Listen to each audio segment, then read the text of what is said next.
Galdetegi baten konfigurazioa galdera bankuan hasten da.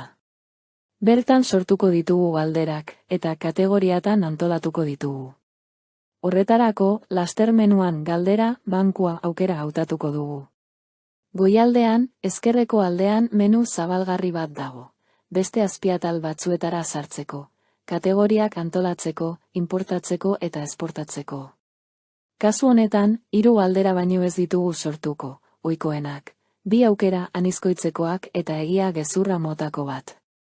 Galdera mota gehiago dago, eta horien xehetasunak eCampuseko eskuliburuan kontsulta daitezke. Eskuliburu horren esteka bideoaren deskribapenean duzue. Hasteko, aukera anitzeko galdera bat sortuko dugu, erantzun zuzen bakarrarekin. Zabaltzen den formularioa bete beharko dugu. Lehenik eta behin, galdera horiek zein kategoriatan sortuko ditugun aukera dezakegu. Ikastaro berri batean, ikastaroaren kategoria lehenetsia baino ez dugu, beraz, horrela utziko dugu. Ondoren, galderaren barne izena sartuko dugu, eta horrek aukera emango digu galdera bankuko zerrendan identifikatzeko. Hemen galderaren testua sartuko dugu eta irudi bat gehituko dugu.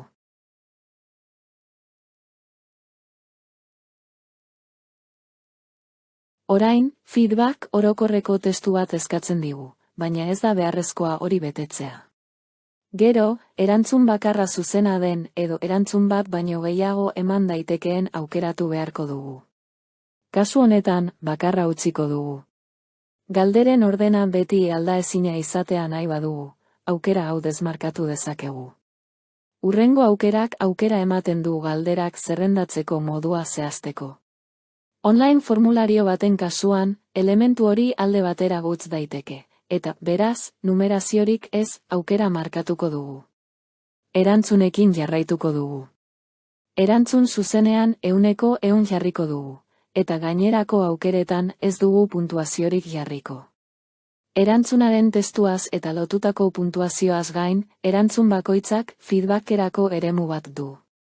Galdera sartuko den galdetegiaren konfigurazioaren araberakoa izango da haren erabilera.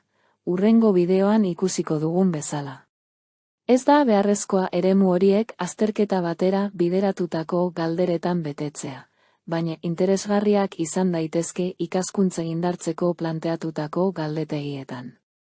Gauza bera gertatzen da galderaren formularioaren amaieran agertzen diren 2 atalekin. Non penalizazioak saiakera oker bakoitzeko konfigurat daitezkeen, pistak eta osatu ditugu nahi genituen aukerak eta galdera bankuan gordeta daukagu.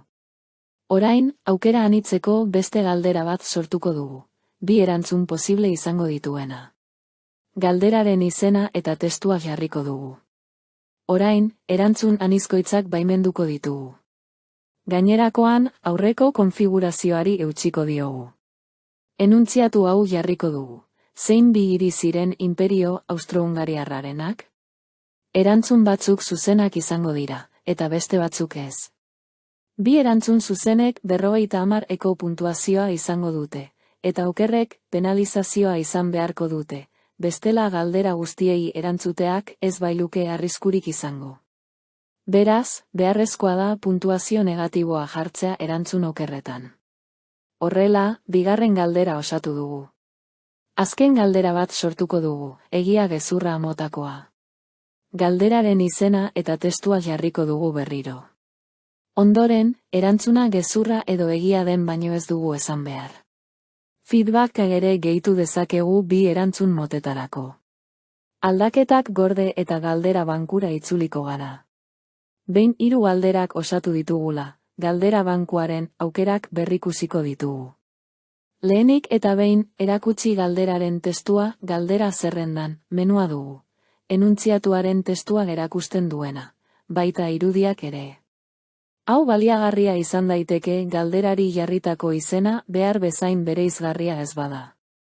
Ondoren, bilaketetarako aukerak ditugu. Aukera hori, azpikategorietan dauden galderak edo galdera zaharrak erakusteko aukera ematen digu. Hau da, bankutik ezabatu diren galderak, baina galdetegiren batean jarraitzen dutenak.